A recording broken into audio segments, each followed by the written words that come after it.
Hello ka-MGH! Another day, another daily greetings of gratefulness. So meron naman tayong bagong daily greeter, si Ate Ana ng CSR. Ate, may question muna tayo, ha? Yes po. Okay, relax. Pili and then bigay sa akin. Yan. Ang tanong, kung ang duck ay pato, ano naman ang goose? Gansa! Yan! Betadine package. Congratulations. Betadine siya. Okay. Congratulations. Thank you. Thank you po. Nalaman ko ang Mary Johnston doon sa kapitbahay namin sa condominium noon kay Ma'am Yoli de Guzman. Nang mag-apply ako dito sa Mary Johnston, na-in naman po ako kagad. Bali, ang first work ko noong 1992 noon, sa nursery pa ang tawag noon.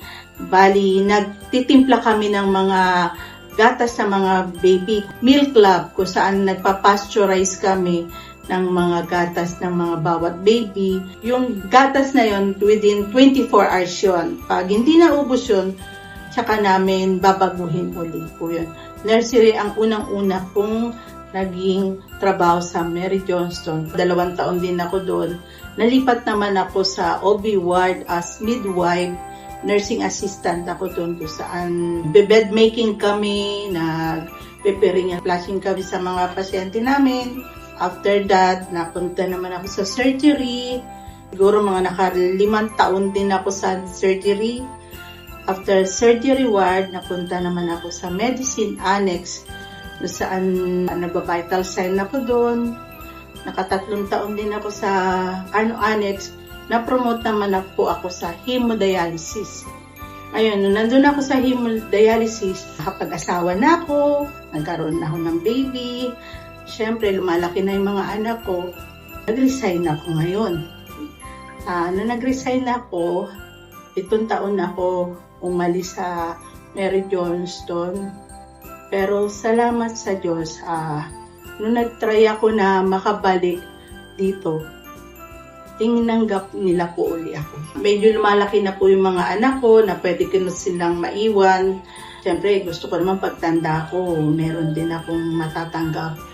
Na desisyon ako bumalik uli sa Mary Johnston kung pwedeng matanggap po uli ako. 45 years old ako noon. Salamat sa Panginoon, hindi lang reliever ang ibinigay sa akin ng Diyos. Nagkaroon na ako ng plantilla sa Central Supply. Nang panahon na yun ay 2015 nang makabalik ako.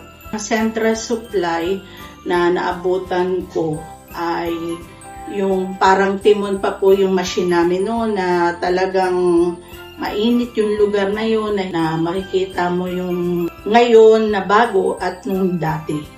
Malaki ang role ng Central Supply kasi kami yung nag-i-sterile ng mga gamit nila na pag nagkaroon ng problema, hindi po sila makakapag-operasyon sa mga pasyente nila. Kaya ang Central Supply ang isa sa mga importanteng lugar sa hospital.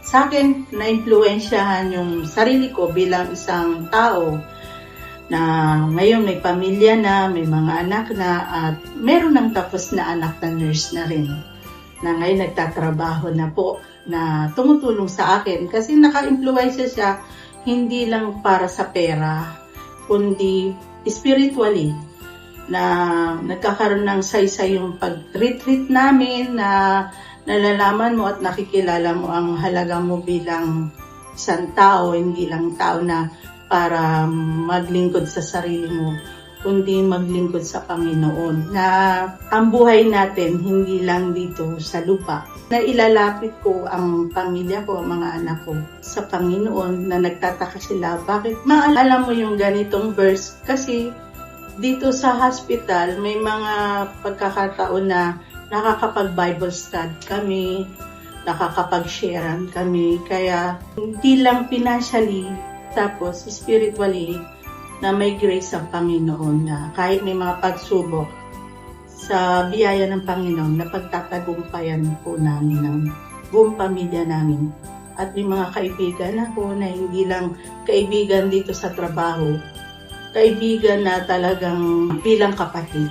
Ang hindi ko makakalimutan sa MJ, yung panahon na bago pa lang ako, namatay ang lolo ko dito sa Mary Johnston. Pero may mga kasamahan ako na tumulong sa akin para hindi ganun kabigat ang babayaran namin sa ospital. Hindi ka man mayaman sa pera, mayaman ka sa kaibigan.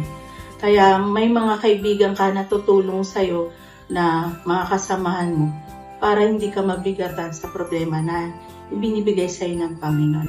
Kaya salamat sa Diyos at dito ako dinala ng aking paa para magsilbi at maging kagalakan sa kapwa-tao ko. Happy 118th anniversary, Mary Johnston Hospital. Ang masasabi ko, sana patuloy tayong maglingkod, hindi lang sa salita, sana may kasamang gawa sa biyaya at pagmamahal ng Panginoong Diyos. Happy anniversary! Ako si Annalyn Bartido ng Central Supply at ito ang Daily Greetings of Gratefulness ko.